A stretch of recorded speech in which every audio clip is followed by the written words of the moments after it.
everybody. It is your girl, Shay, here with you. If you are down with me, of course, you know me as Chelsea, and we are back for the third episode of my National Minority Mental Health Month event series. It is so good to be back. I think we had like a week gone here on the platform, but of course we are back. And for those that do and don't know, this is the second annual event series that celebrates and acknowledges National Minority Mental Health Month this month.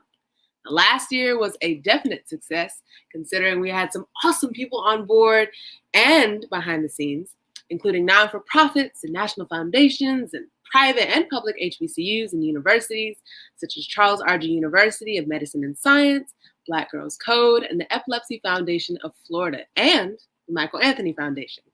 So I'm so excited to have the second go around of the series, and this time bigger and better on two platforms, here on StreamYard and where you're watching on YouTube. So please find all the links on my Instagram page at shay.landon and our upcoming events following this one there as well.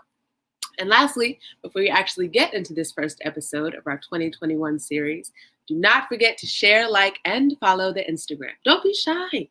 Share this live too to your friends and foes. And do not forget to, if you can and will, that your gifts can be sent to my Cash App pin below at ShayBella7, and they will be split with today's feature and my college fund if they so choose. Now let's get to it.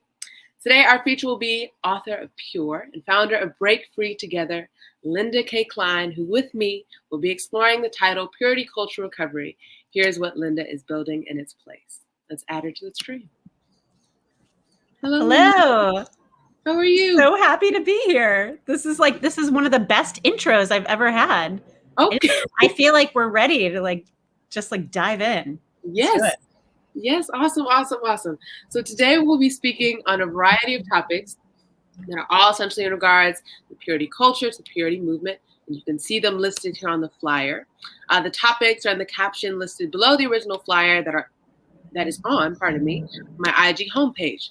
So let's get started first with what is Minority Mental Health Month, right? What does it mean? What are we bringing awareness to for some 31 days, right? So Minority Mental Health Month brings awareness to the unique struggles that underrepresented groups face in regards to mental illness in the U.S. And it became formally recognized back in 2008 by our team here as early as July of last year. So let's first give a quick disclaimer. First of all, a minority person is a citizen of the United States who's African American, Hispanic, Native American, Asian Pacific, or Asian Indian. In the 1990s, however, the definition has transformed over time to be inclusive of women, children, of elders, of Latinos, including Puerto Ricans, Arab and other Middle Eastern Americans, Native Americans, and the list goes on. So with that, the Shay Landon platform welcomes all, and this series is not meant to associate or assume mental illness or general issues on or with anyone. So, get away with the jitters and the serious stuff. Last shout out to the Epilepsy Foundation of Florida and Thomasita Kozar for the shirts that will be in your self-care packages for the most engaged speaker today. Yeah, their t-shirts here that give support for epilepsy, ending epilepsy. All right, so for the most engaged speaker, you will get that in the mail as soon as possible. Now, let's get into the fun stuff. So, Ms. Klein, feel free to tell the viewers about yourself. How did you get into those cross sections of faith and gender and social change?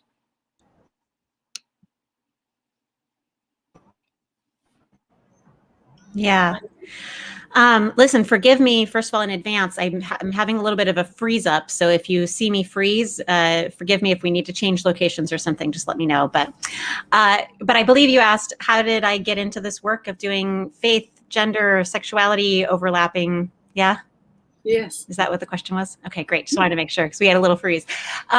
So I grew up in the Midwest. I grew up in an evangelical Christian church. And there little to my own knowledge, was actually, this was the early 1990s, one of the first classes of adolescents to have grown up in what I call the purity movement. So born American evangelical Christian church, but that there are. Is that her? Yeah. Oh, you are breaking up. Really bad. Of other things, those were unworthy. Lucky if anybody tied up to this question of whether you were pure or impure within the movement. And I grew up, really believing that I had to behave in a very particular way in order to be in that pure category. Not only did I have to regulate my own sexual thoughts and feelings and choices, but I also had to regulate how I performed. Yeah, you're breaking up really bad, so we may need to change locations. Well, no worries, folks. There's no worries, of course. Wi-Fi drops happen. I think we all learned that with the virtual learning and launch ed learning. So no problem at all. So she will rejoin and we will add her to the stream as soon as she logs back in. But let's talk about, meanwhile, her nonprofit organization, Break Free Together. All right. It is a nonprofit storytelling organization that is dedicated to helping people release shame and claim their whole selves. Now, how important is that?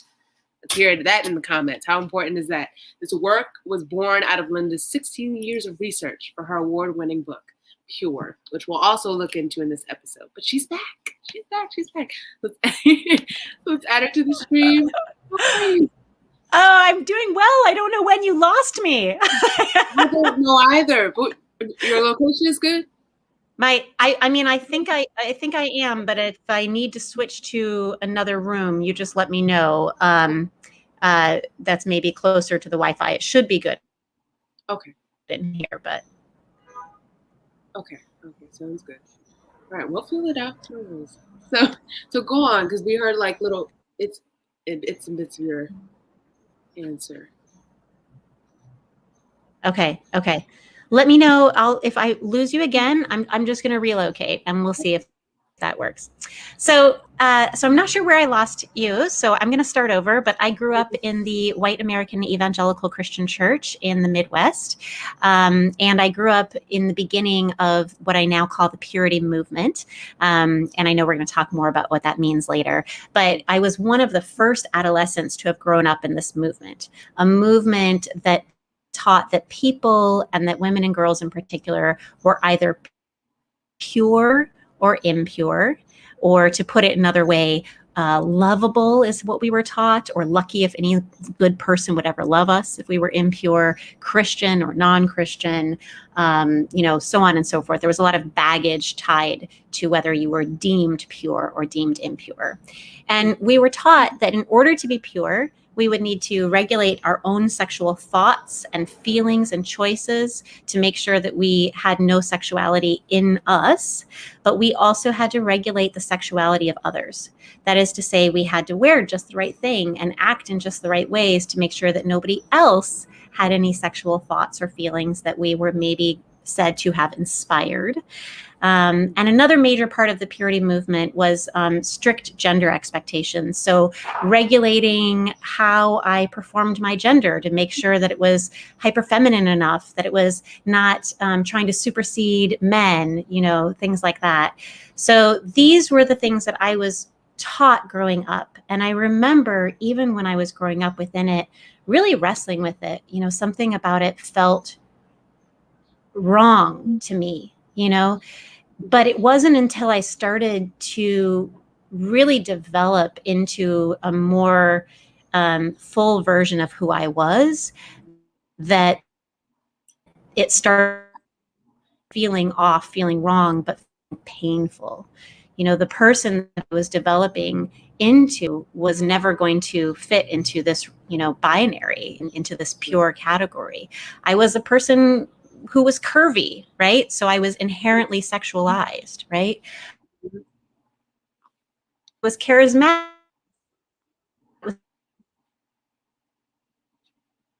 Oh, we're breaking up again. Ways. Okay. My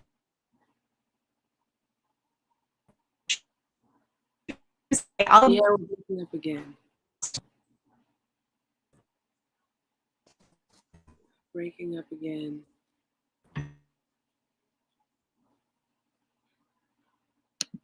Yeah, so she may need to switch locations. But what she is talking about most definitely is those two characters that are that women must be expected to be, right? Those two characters that represent a familiar binary for many evangelical women. You're either a temptress or a radiant queen. Um, for Asian American women, this binary exists on several levels beyond the Christian one. Asian bodies, as the writer Anlin Cheng has noted, ornamental because they're oriental. You're either exotic and mysterious, small and submissive, China dolls or dragon ladies, lotus flowers or tiger moms. You see? And so that's just what we're going to be exploring further today. Okay, so we're good. We're trying a different room. Okay. We'll see. No worries. Hello? Let's Yes. give it a shot. Oh, the mic. Oh, yeah. You know, I'm bringing it for you. Yeah. Oh, yeah. Okay. So now I think we can go into what the purity culture is, or the social purity movement of the 19th century. So I'll pose that question to you. Yeah. Well, first of all, purity culture, I would say, is any culture that teaches these messages that I talked to you about, this message of pure or impure. It is laced with hypersexualization of women and girls. It's laced with sexual control of all people, but particularly women and girls, and these hyper gender expectations, right? So you can find purity cultures, I would say, in any number of other places, in addition to the white evangelical church that created the purity movement. Now, that's my definition. A lot of other people would say purity culture is that culture that came out of the purity movement. But I would actually see it as much broader. You know, I've had conversations with people who were raised in other religious traditions who were also taught these exact same messages. It might not have been the word purity, you know, maybe a different term. So, for example, in Mormonism, we learn worthiness, right? And in Islam, we learn about honor, right? But often these terms mean the same thing. They mean, how do we keep women and girls in their place, both in terms of their expression of selfhood, which includes their sexual expression. But, you know, this particular movement that came out of the white evangelical church starting in the 90s and really curbing in the early 2000s and 2008, you know, really took an existing culture, a culture that existed in many religious traditions that is, I would say, the dominant, you know, sort of way that we look at sexuality as a secular culture as well, and took that to an absolute next level, layered on top of it all of this new regulation, all of this new extremity, and in the process had a very intentional effort of spreading those new intensified messages well beyond their population.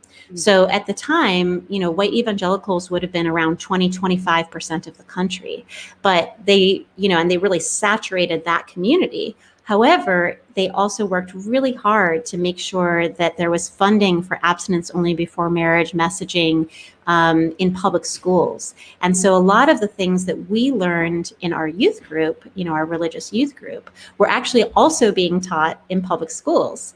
And those public schools, in fact, we had, you know, every state except one, except federal money that would require them to teach only abstinence, and meet it with state money at an equal level. So tons of money. And I don't know if you've hung out with sex educators, but sex educators don't tend to teach purity, right?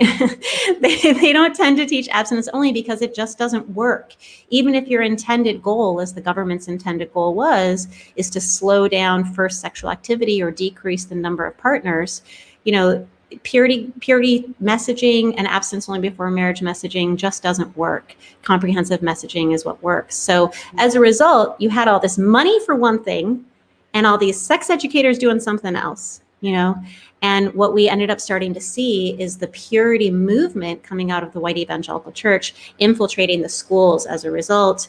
It also got tied to international aid for HIV. It got tied to all kinds of other things and had their own intentional international efforts to spread the message, in grassroots organizations around the world, religious groups around the world.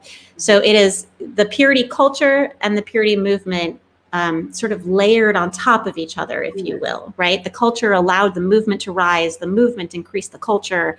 And so here we are now in a position where we have a number of people who are raised within this, whether smack dab in the middle of it or, in a more of a peripheral way, who are recovering from some of these very damaging teachings. That's very deep. And I know a lot of people may be asking, why are we talking about this? The security, the regulations, the assistance, education. The reason we're talking about this is these are young girls that are vowing to abstain from sex before marriage, and those teachings harm women. And in an article as early as March of this year, posted by The Atlantic, it was done by Angie Hong, and we have an image of her here. She describes the flaw at the center of this culture is that the rules aren't applicable for everyone. So women like Hong were taught the flower analogy, which I know a lot of us ladies may have heard, right? So you're protecting a delicate flower from blooming too early. If my flower became spoiled, then putting it back together would be really hard. And if I faltered, I also risked not having intimacy with God and living the perfect sanctioned life. Yes. So many in this culture were advised to take a break from their boyfriend for up to a year, work on their relationship with God, and many decided that they wouldn't even touch their boyfriend until they were married to avoid temptation. Oh, so much more than that. Those are some of the nicer cases. Oh, I mean, these fasts from dating would sometimes last until somebody was in their 40s, right? Because they were supposed to be passively waiting for their partner to find them. And so they would wait and wait and wait and be sort of on a romantic and sexual fast, some of these things that you're talking about, even the flower analogy, some of these groups would pass a flower around the room and have each person in the room pull off a petal and then hold up that bud with no petals and say, this is a woman or girl who has been with multiple people, right? She is nothing, right? She is empty, right? And so, there's certainly, but I'm sorry for interrupting, but there's such a range of these things, right? There were some who taught courtship, that you couldn't even date, that dating was a slippery slope to sin itself. And so you actually had to engage in a courtship engagement, with your parents' involvement and your intended's parents' involvement that would lead to marriage. And as a result, some of these, within this spectrum of extremity of teachings, right, we're talking about the same toxic messages at the core, which come down to shame, right? This idea that you will be fundamentally changed by sex or sexual expression or inspiring someone to have, sexual thoughts about you, that you will go from worthy and good, from a beautiful flower, right, to something unworthy and bad, that you will have sexual dysfunction the rest of your life, that you will have relationship dysfunction, that you will have religious or spiritual dysfunction, right, that you will be forever broken. So even people who got these less extreme versions of the teachings can sometimes end up, in the same sort of place of shame, as people who might have gone through a courtship model or might, wake up one day in their 40s and go, "Ooh, I've been doing this for a really long time." At what point do I say, maybe there's a different way? Yeah, and worst of all, just like you were talking about, you being perfect. I am the complete opposite. I am B cups. But this talk about transcending your body to be pure, for all this talk, these women are being evaluated on theirs. So, for Angie Hong, her case being, people saying, "Oh my gosh, your hair is so Asian." How many times have people heard? right? Or your hair is just so thick and curly, can I touch it? Or you're like a China doll, you're pretty for a black girl. The times that women hear this, at some point you lose count. And then what begins to happen? Like you said, you begin to feel shame of what you're assumed of as a character, that you assume as a character flaw. And you're just continuously running that race to become a godly woman, repenting, confessing to what you believe will win you a godly man, right? And so the last two questions, last question I'll pose before we introduce the 4 parts of this episode is just how does that vulnerability in just your identity and not exactly knowing who you are, how does that threaten a woman's well-being and just their self-identity in the midst of male dominion? Yeah, that's such a great question. I want to come back to what you said right before it, though, if you wouldn't mind. Because you touched on something really important, which is this movement is multi-layered, and as I said, it was born out of a white space, and it baked into it is inherent white supremacy. So these ideas of purity are oftentimes kind of begin with a white woman's purity as kind of this idealized version, right? So a white woman's body in terms of curvaceousness, right? A white woman's, literally skin tone, which sort of, I think people have ideas about, I'll give you an example. When I have interviewed white women, many times they told me that when they were girls and women, they felt afraid that they would lose their purity. When I would interview women of color, they would often tell me they never felt they had purity in the first place, right? Something about them was already deemed impure simply because, they were who they were. There was nothing to lose. And so absolutely, these teachings are absolutely inextricable. You can't have one without the other. Patriarchy, and white supremacy, are just hand in hand, right? So to your question about how this affects people, the reality is because of all of the multi-layers of marginalization, it affects people in a whole variety of ways, right? There's not one single way, to be sure. But what I will say is that over and over and over again, I found 2 things. One, a number of people suffer from what has been termed by Marlene Weinell religious trauma syndrome. Religious trauma syndrome is mimics other disorders, right? It mimics other things, but it can be caused by hyperconservative religious teachings, right? So it might look like PTSD. It might look like nightmares. It might look like anxiety, which could get so bad it would be an anxiety attack. It might look like fear around sexuality that could get so bad that it would become almost paranoid in nature, right? The other thing that within that I see a lot among people is the life of somebody who grew up in purity culture is often indistinguishable. The inner life of somebody who grew up in purity culture is often indistinguishable from the inner life of somebody who has been sexually assaulted. There is, I often talk with my clients about sexual violence versus sexual violation, right? The majority of sexual assault cases, for example, don't necessarily involve physical violence because as survivors, we have a whole range of ways that we try to survive, right? We might freeze, right? In which case, maybe there's not physical violence, but there is certainly physical violation, right? And that violation is violence, right? We might even fawn, right?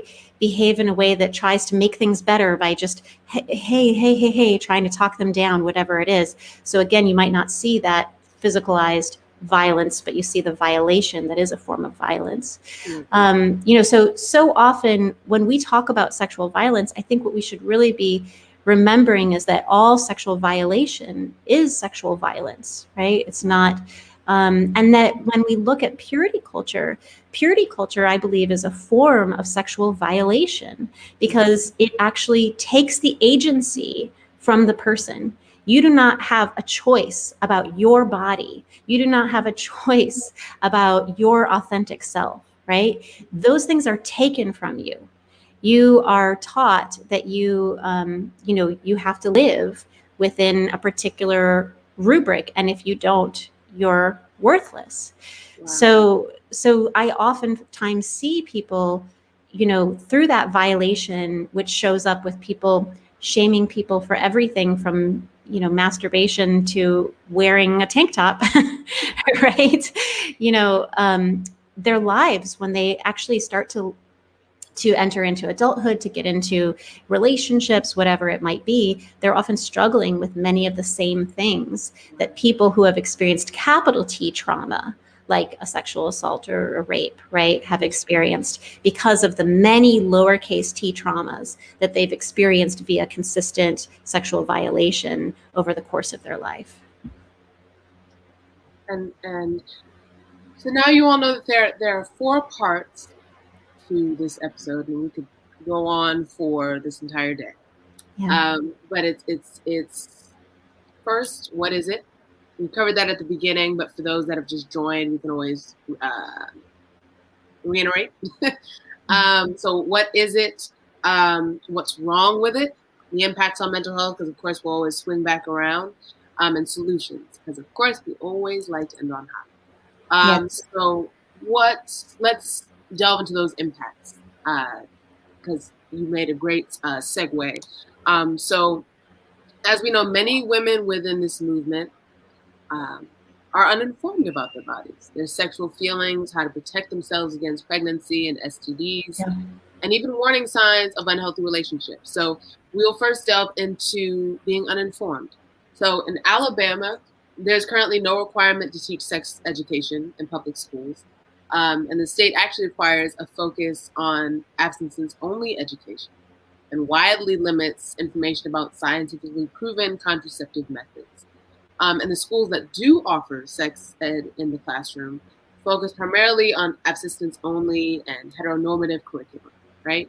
So otherwise, students rely on faith leaders, primarily caregivers, to provide information about sex education.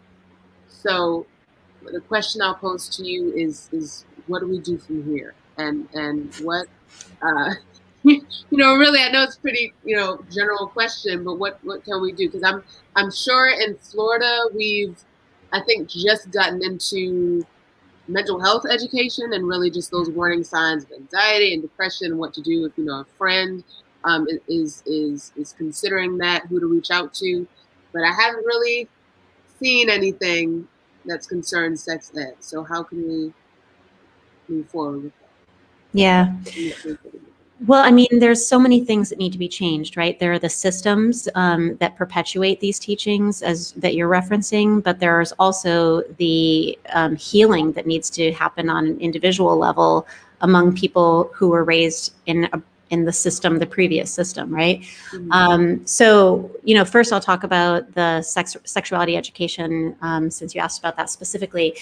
I'm a big believer in comprehensive sexuality education. However, even many sex educators will tell you that doesn't go far enough. They're so limited in schools with what they're allowed to teach that, they're really just oftentimes, just hitting the bare minimum, the very basics. What I think we really need is to teach people sexual ethics. Now, the purity ethic, if you want to call it that, is not terribly useful to people. It's basically a rule. You have one big rule: don't have sex before marriage, right? Or depending on where in the spectrum of teachings you grew up, lots and lots and lots of rules about non-sexuality. But if you break that rule, you are suddenly have nothing at all. No guidance, none whatsoever. And even if you hold that rule, it's such a limited rule that you are oftentimes kind of navigating, compassless, right? As you said, people oftentimes, because they don't talk about sexuality, they only talk about the rule, right? The rule becomes a replacement for talking about sexuality. We don't have to talk about sex. We don't have to talk about sexuality. We don't have to talk about choices because you don't have a choice, right? There's the rule. That's all it is. Conversation's over. Keep it moving, right? So for people, who were raised within that, oftentimes, as you said, they really do struggle with how to make healthy choices, how to make sure that they're not in a dangerous situation, in a dangerous relationship, and so on. So what we really need is to have what we call values-based sexuality education. A values-based sexuality education is one where either there's sometimes there are values that are sort of suggested. Sometimes people are run through a process to develop their own values, identify their own values, perhaps respect, right? Equality. These are values. And then people who receive a values-based sexuality education are taught, how do you make decisions, life decisions, relationship decisions, sex decisions, using these values, recognizing that the values allow you to make different decisions based on the context of the situation. So, for example, I sometimes talk about the rule-based model, the rule-based sexual ethic, if you will, as an exoskeleton, right? So you think about an exoskeleton like an armadillo, right? You got like a hard shell, and as long as you stay inside, you're good. But if you go outside, yeah, right? It's not helpful. It doesn't do much for you to help you actually navigate real life.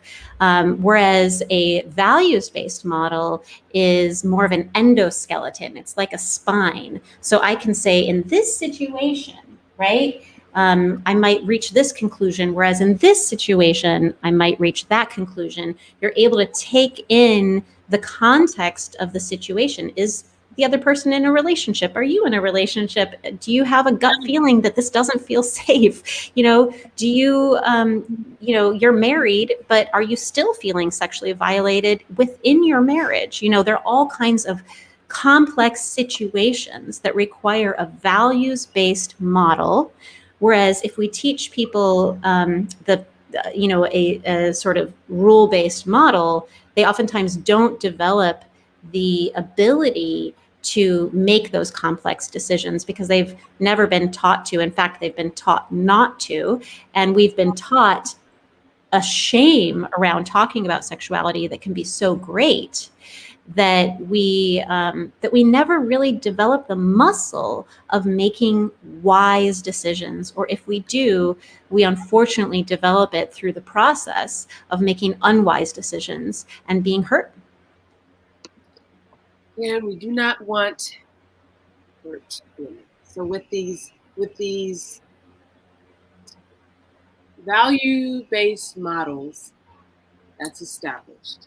Now we bring these to the schools, we bring these to the gymnasiums, we bring these to whatever spaces that we have these young girls for them to listen. And so now tell us about these pledges and programs. So we've talked about yes, I know. But we've talked about the subsistence-only education, how it hurts young people. Now, that's the rule-based model. Value-based model reverses. I have to say, is that appropriate to say reverses? I would say offers an alternative, okay. Right? Yeah. Offers an alternative. But there is a reverse. It is part of the reversal. If the reversal is healing from the damage that a purity model has done to you, part of the reversal, that is to say the healing, is indeed going through the process to deconstruct everything that you've been taught, pull apart all the harmful stuff, all the ways it's hurting you, right? But then there is a reconstruction process that happens after that, where you construct a sense of what is your sexual ethic, among other things. And that in that sort of reconstruction process, yes, the values-based model is really, really critical. Oftentimes people have to relearn sexuality education. But first they have to heal from the terrible sexuality education, Yes. It's just like, wait, no, that's not right. That's and then okay, so trash the pledges. We will not talk about that, but instead, so we know that young women are affected. We know that women now in the 21st century are affected or have been affected. And so now, but we haven't touched yet on young men that have been affected, right? Yeah, So yeah. let's touch on that double standard. So the sexual double standard has been around for centuries. And it's not a new concept in many communities within the United States. It's typically defined as that set of moral codes, going back to that rule-based model, that are more severe towards women than men in reference to sexual behavior. So they make it so women are punished for sexual behavior while men are rewarded and encouraged to take part in various sexual situations. And so tell us how young men are negatively impacted by that, by being encouraged. Oh, man. I mean, listen, the shame-based model is exactly the same, in that. Okay, let's talk a little bit about what shame is first. So, for folks who are familiar with this, forgive me for repeating, but I think it's really important to make sure that we're all using the same definition. So, shame is the feeling I am, or people will think I am, something bad. Whereas guilt, for example, is the feeling I did something bad, right? Now, guilt, this feeling I did something bad, is actually considered a moral emotion. Guilt makes you a better person. You say, oh, I lied to that person. I feel bad for what I did to them, right? I'm going to repair that relationship. I'm going to work on the fact that I, was afraid of telling the truth, and so that next time I'm not in that situation, right? So guilt is allows you to become better. Shame, on the other hand, the feeling I am something bad, or people will think I am something bad, we have a very different reaction to shame. Shame, as opposed to making us turn outward toward others to repair relationship, to better self, shame makes us turn inward, right? Toward ourselves, because we don't want anyone to see the thing that we are sure will make them think that we're bad, or is proof that we are bad. So we keep others away from us when we're in a shame state. Maybe we lash out at them. Well, this is your fault, right? Maybe we lash out at ourselves. I'm a horrible person. I'm terrible. I'm terrible. I'm terrible. Terrible. Maybe we withdraw. Maybe we even go into secrecy. There are many people who kind of live, double lives, if you will, particularly around sexuality, around which we have so much shame. So the reason I bring this up is because the gender teachings around sexuality within purity culture, and when I say purity culture, I'm talking way beyond the purity movement, right? Again, I'm talking about the much larger culture that that believes these things, to varying degrees. Teaches both men and women that they're defined by their sexuality. Of course, the purity culture would not recognize anything other than the gender binary of men and women, right? So women would be defined as good or bad based on, the degree of sexual pleasure that they bring to someone else. So in a secular setting, they might, be determined good or bad based on how sexy they are. Whereas in a religious setting, they might be determined good or bad based on how sexless they are. Right. But again, it's all about, how much sexual pleasure do you bring to others, particularly to men. Whereas men similarly are taught sexuality via the lens of shame. You are manly if you, have a ton of partners. You are manly if you don't really care about them. You are, right, these same kinds of defining stereotypes that aren't reflective of most people's real lives or real inner lives or real desires, right? Box us all into these really harmful dynamics, right? Where you have both men and women trying to navigate relationships not out of their own authenticity, not out of their own ethics, but out of their own attempts to avoid shame. How do I make sure I am good, that other people think I'm good, that other people think I'm tough, that other people think I'm manly, that other people think I'm, not a prude, but also don't think I'm a slut, or whatever the case may be, right? So it's harmful to all of us to not live into the complexity and the nuance of sexuality by having real conversations, real value-based conversations, and to instead take the I want to say easy road, which is to just use shame to use labels to keep us from talking about sexuality. I don't have to talk about sexuality, which is hard. If I can just say that guy's a whatever, that woman's a whatever. We don't even need to talk about it. I'll just plant a label on them. I'll plant a label on myself, and continue to function out of a space of internal labeling and external labeling, and we'll keep the status quo rolling.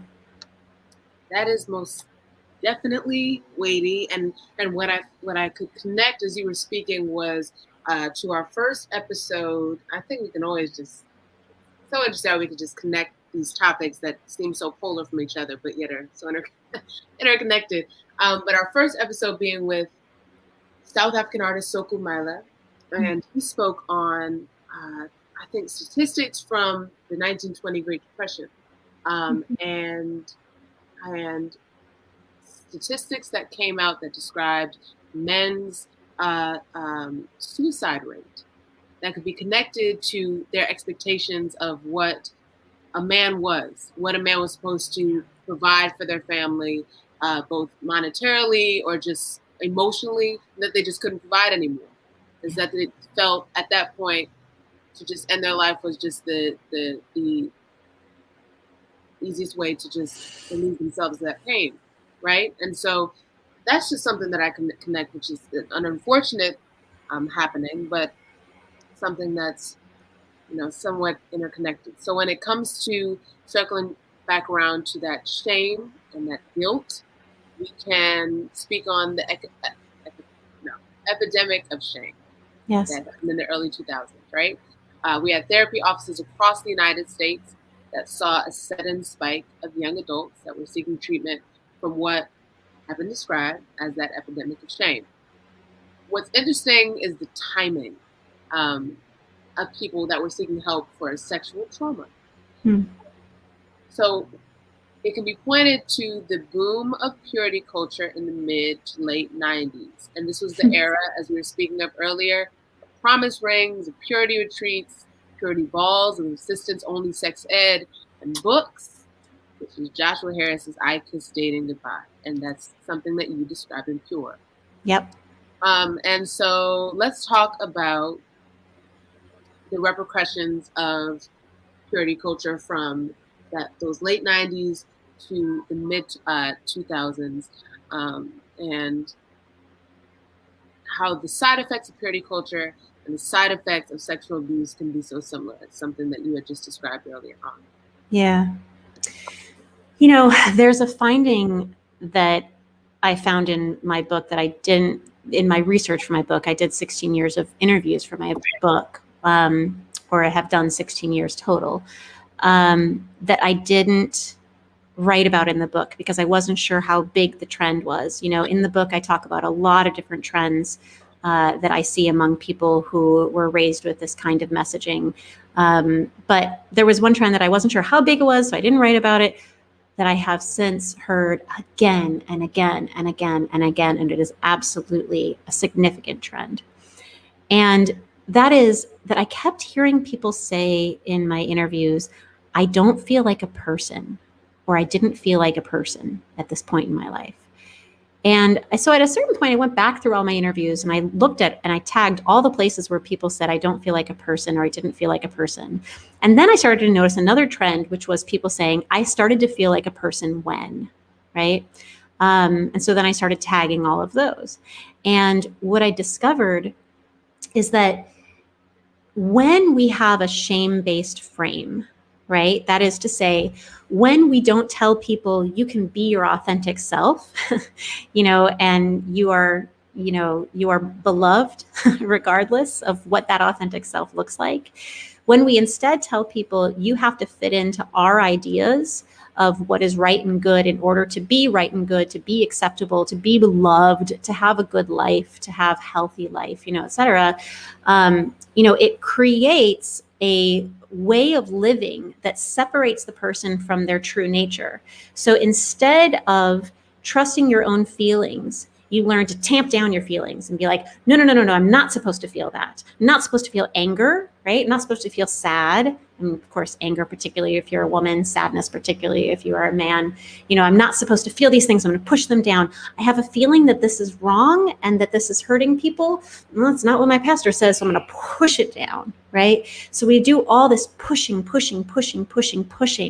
And instead, we learn to live out of what is expected of us. The things that people say we need to be and think and feel and do to be good by their definition, right?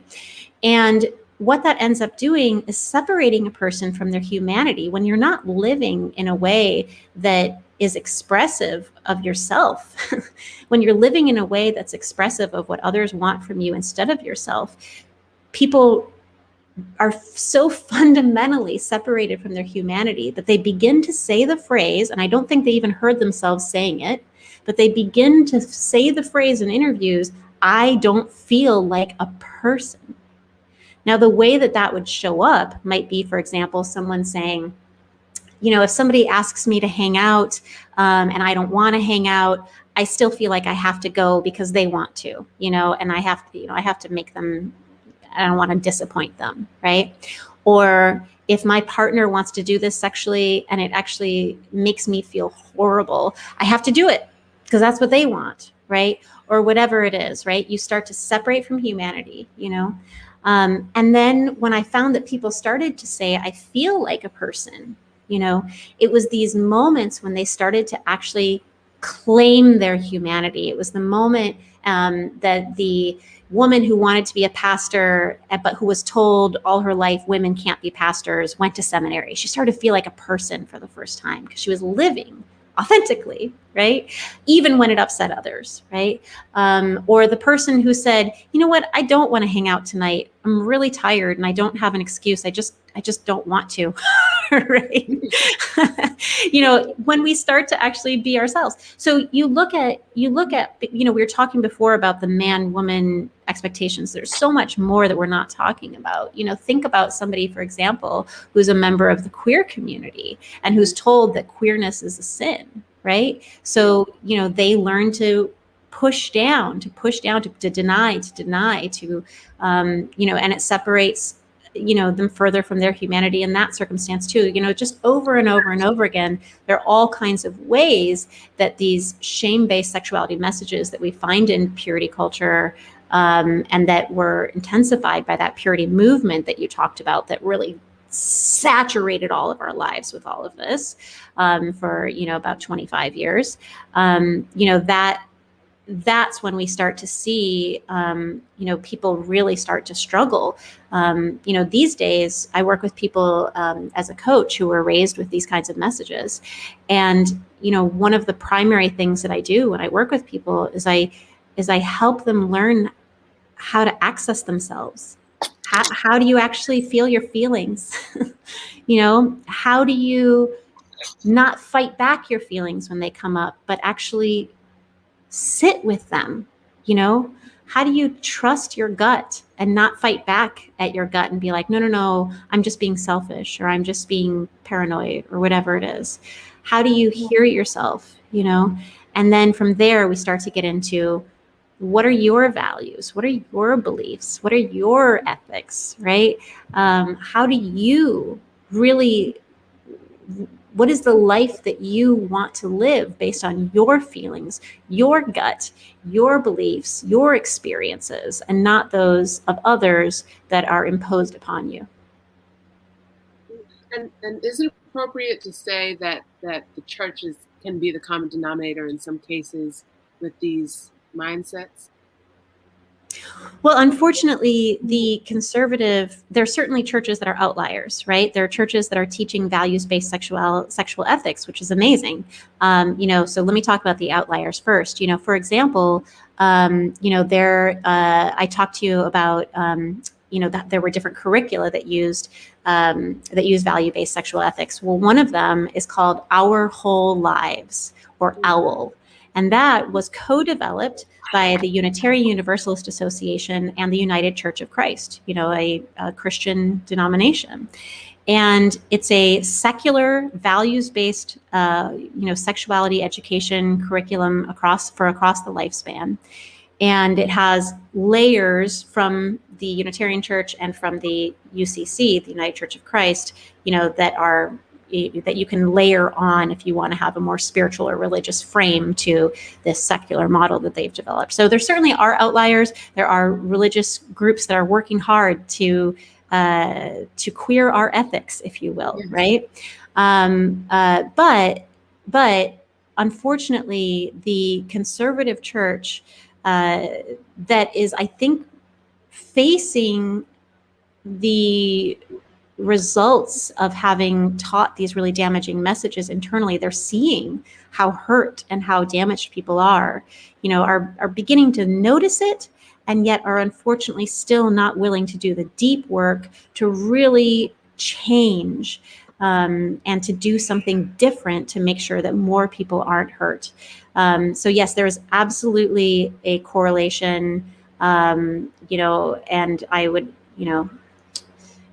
say a causation for a lot of what I'm seeing, among people who were raised in very religious settings that taught these messages really intensely, and that taught them through a religious frame, which is different, right? It's not just like the world will think you're good or bad. It's also God will think you're good or bad, So it's a really intense place for some people to receive these kinds of shame messages. You know what? I wouldn't say one last, but a question that I would pose to you is, in these coaching sessions, in these therapy sessions that you're hosting, how far must you go back in a person's mind and a person's life experiences for you to start unpacking those layers, right? And get rid of that fixed mindset that's been constructed by the purity culture. I mean, you can go all... Sorry? Does it start in childhood? Like, where do you have to begin? Or does it just vary with a person? Yeah, I mean, we go all over the place, honestly. We will go back all the way to childhood, but also somebody might tell me a story about something that happened yesterday, and we can break it down and see the way that some of the frameworks of purity culture are informing what happened yesterday. So certainly, one of the things that happened for me when I ended up leaving the community is that I thought that it would all be over now, right? I thought I would be able to be my authentic self for the first time in my life. And what I discovered is that I wasn't, because I had so deeply internalized these messages, right? So it didn't just exist in the time in which I was surrounded by the messages, but it existed long after I had separated myself from these messages, because it was in me, it was me. So it was a really deep process to wrestle, not only with the past, but with the present. Yes. And that's interesting, because when you think of therapy, you would tend to think that the therapist would take you back in times that you can work on the present, but for you to consider both, that's interesting to hear. Yeah. Well, and to be clear, I'm not a therapist. I am a coach. I just, I certainly, work with people who are working in tandem with therapists, because this is such complex, work, to be sure. But could you tell us what's the difference, because coach versus... Therapist? Yeah. Well, I mean, the big difference is that a therapist has their license as a therapist. So they've gone through particular schooling, which has prepared them to take a particular test, right? Coaching is a very different space. It looks so different in so many different spaces. There's executive coaching where somebody's getting coaching to be, the best CEO they can be, right? And then there's the kind of coaching that I do where I oftentimes am stepping in because so many therapists don't understand religious trauma. So many therapists don't even get that purity culture is a thing. So oftentimes the people that I'm working with who are seeing a therapist or who have seen a therapist in the past, may have found that therapist to be very useful in a lot of areas, but not in this particular area. And so they find that there's just this kind of giant hole that's unaddressed, and that has a lot to do with the fact that we have not trained therapists on this, right? Therapists, tend to either be within a religious system, in which case they might actually be reiterating the very same things that people need to heal from. Or they tend to kind of keep religion, at a distance because they, don't quite know what to do with it. And so religion tends to be really difficult for a lot of therapists to really understand in a complex way. But so too does sexuality, because of the way in which you got me on a little bit of a question that I clearly have a lot of thoughts on, but you got your sex therapists and you've got your relationship therapists and you've got and even those don't have enough overlap, and you've got it all kind of categorized. And the stuff I'm talking about, the stuff we're talking about today, it doesn't fit neatly into any of those categories. So a lot of people really struggle to find support. And that's where I come in to work with people on the complex ways that, we talked about how these layers of marginalization, we talked about these multiple systems, the system of religion, the system of the laws that have shaped our public school education. There are all these kinds of, we've got your family system, you've got your community system, which looks different. So it's very, very complex stuff. And so I often come in and walk alongside people in some of the ways that they might not be able to get support otherwise. I love that. And one thing that I could think of as you were speaking was having culturally responsive care, right? So we talked about that I think that was actually an episode last year with Dr. Latea Fox or Dr. Jessica Nick-Rand, but in them speaking basically in having a therapist or a coach that either shares similar life experiences, maybe shares the same skin color, shares the same ethnicity or racial background, just so you can have an open, safe space, establish trust between that person, or just establish a relationship that's outside of therapist to patient or coach to patient, And we only know what we know, so, that we're inevitably going to have blockages, if we haven't been doing a lot of good listening and a lot of good relationship building with people different from us, we will have blinders, no matter how good our intentions. I love that. We only know what we know, because we really do. Okay, so now we will, oh my goodness, my words. But we will transition into our last part of this episode, being solutions. Because what? Always end on.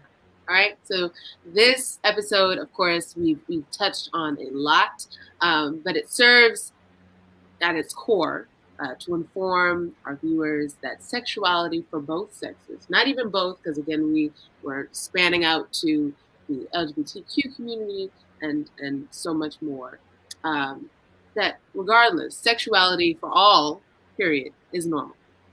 And that young men and women, non-binary beauties, should be taught about their bodies and their sexuality in a way that is not shameful. So how can we do that? We have getting your family involved, right? So a lifetime of messaging about the dangers and wickedness of sex cannot be expected to be undone in the act of marriage. That just, it's a little flawed. It's a little flawed. So how can we get our family in there? So studies indicate that the best outcomes for women sexually are through an open relationship between mother and daughter. So I'd say the next 5 or 10 minutes will cover the role of family, faith, and communities in addressing the lasting impacts of purity culture's teaching.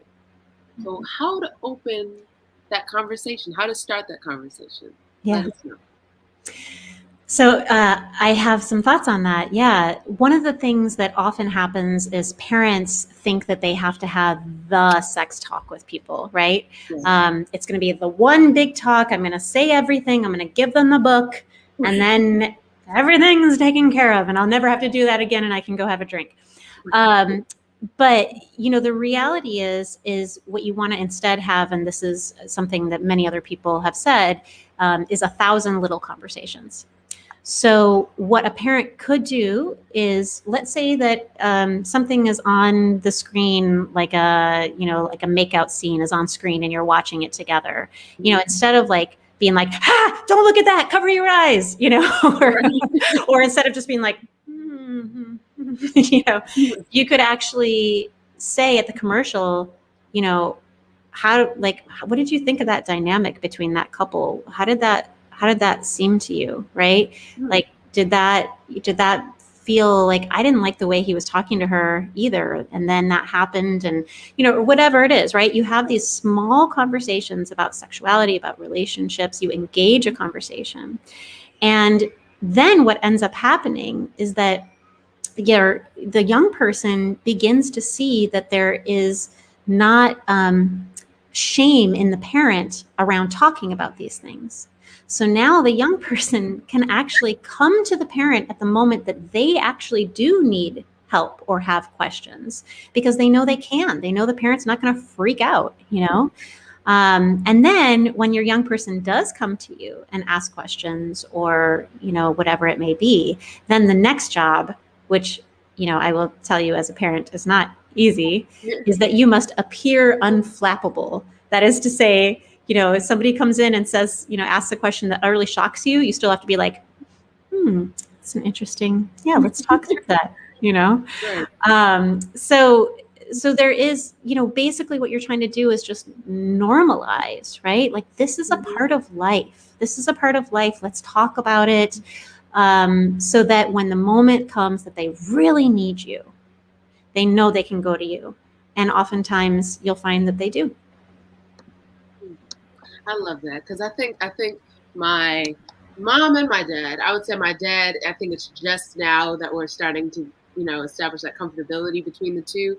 My mom, it wouldn't be during the commercials, but I think, of course, when I was younger, it'd be like, cover your eyes, okay. And then I think it's just recent that she was like, okay, Jay, so what was that?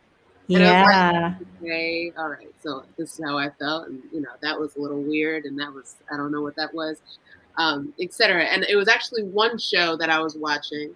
It was Elite on Netflix, and one of the guys mentioned orgy, right? Huh. And Mama was like, oh, blah, blah. Well, I didn't know what that was. I don't know what that was. So I just moved on to the show. I was like, okay, you just mentioned that. But my mom and I were able to have a conversation, because, I believe earlier on, we would have just not even had a conversation or just spoke about it. She would have said, stop watching it. But we were able to converse and said, well, Mom, I don't know what that was. I just moved on to the show. She's like, okay, well, no, so to just have that transparent, safe, open space is most definitely important. And if I were to suggest is 2 pieces of advice for the parents that may or may not be watching, is one, again, like you said, don't schedule it, because one conversation can't include a lifetime of maybes. So just make sure that, and I like that, young person, because it just applies for everyone, but that it can count on spending just some time alone with you on a regular basis. Yeah. So it can be during routine errands, the post office that I may ask, or the bank that we may just suddenly open up or ask some important questions, and I can say that, just from experience, to say, well, Mom, this just came to me. So what is that?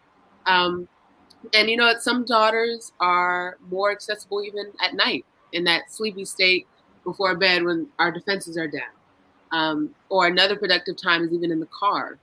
Because I know at least my dad and I are not, you're not face to face. So we feel less interrogated and scrutinized. So even though they just have some captive audiences, we just feel like, you're focused on this, but you're actively listening. And plus, the motion of that car just lulls us into a relaxed state. That just may be me, but I just feel I like, love it. I love it. These are great pieces of advice. I love them. yeah, I just feel comfortable in that. I don't know why. It's like every time we're just running an errand, Dad's on the driver's seat, and I'm just like, okay, this is what's going on with life. Just what's going on. So that's just, at least for me. Another piece would be making yourself askable, and you had actually included that as well. So making those conversations pleasant without, and I want to emphasize this so much, without letting them escalate into arguments. So encourage your young person to ask any question that they want by assuring that they won't get in trouble. Because I know that's something, and I'm going all over the place, but there was a book I read, Brave Not Perfect by Reshma Saujani, and she talks about that. Starts as early as in the playground. And we just feel, you have to brush off your knees, don't get sand on here, put the pads on so you don't scrape yourself. And so when it finally comes time, or not even time, but for us to ask questions about the birds and bees, we just feel like, that's a sensitive topic, I don't want to get in trouble. So start early, ensuring that you won't. And I would say, have her know that when she's asking something, just have it be conversational. And then maybe check out whether you check yourself, maybe, as to whether or not you get upset or freak out. And when you convey that you're interested in a young person's thoughts, that you're non-judgmental and just remain open to discussing those ideas. That's right. And most likely, they'll come to you again with further questions. It'll just be a continuous conversation. That was good. From mother, from daughter. And now I would say we can just touch on how churches can help. And then I think we can really close. Yeah. I mean, I would love to see more churches really take this issue on. I think that, first of all, there is a step that a lot of churches try to skip, which is the step of acknowledging the role that some churches, maybe your church, have played in harming people on this issue, right? There is an ownership that needs to be taken. And I think that that's really important. We can't just go straight to being better and doing better, especially because oftentimes, folks who are coming out of a damaging way of talking about something are going to struggle as they get into what is a healthy way, right? So if we're being open, if we're acknowledging where we've been and acknowledging that we're in a process to be somewhere better, I think that that's going to make people trust you more, right? The other thing that I would say, though, is for churches to really take a big breath and say, we can trust young people with information. Just talking about sexuality is not going to make them think about sexuality for the first time, right? I think a lot of churches are like, don't say anything. Like, maybe we won't teach the purity ethic. Maybe we won't teach any ethic. We'll just never say the word sex. It'll never, ever, ever, ever, ever, ever come up, right? But, in reality, more information makes people better decision makers. It makes people wiser, right? So trying to keep them from having thoughts by robbing them of basic information is not the thing to do. So churches, don't just step back, don't just step out, but let's step in a really healthy, holistic way. I would really encourage churches to take that deep breath and to say, we can trust young people, we can trust them with information, we can trust them to make their own decisions. We don't have to give them a bunch of rules based on decisions we want them to make. We can give them a bunch of ethics and empower them to be able to make wise decisions through their own rubric, right? Maybe, and because it's a church, through their own relationship with prayer and with, speaking with elders or whatever the case is, that you have these sort of systems that are often built into support people in church settings. So that means if we're going to trust young people with choice, that means teaching a values-based sexual ethic instead of a rule-based sexual ethic. So if folks don't know where to start, check out OWL. Check out the Our Whole Lives model. It's a really fantastic model to get started with. Beautiful. And I love that with ethics, you can empower young people. And I think, because this conversation could just go on, but I just had one last question that we could just go into community action, because we have some community leaders logged in here who are like, okay, Chelsea, this is great. I can, contact my church or talk to my mom, but I want to challenge some systems and challenge local authorities. So we can get into that. But one last question I'll pose is, where do you think this image of young people is coming from, and that at least the churches are referencing to, why that trust isn't there between the church and young people?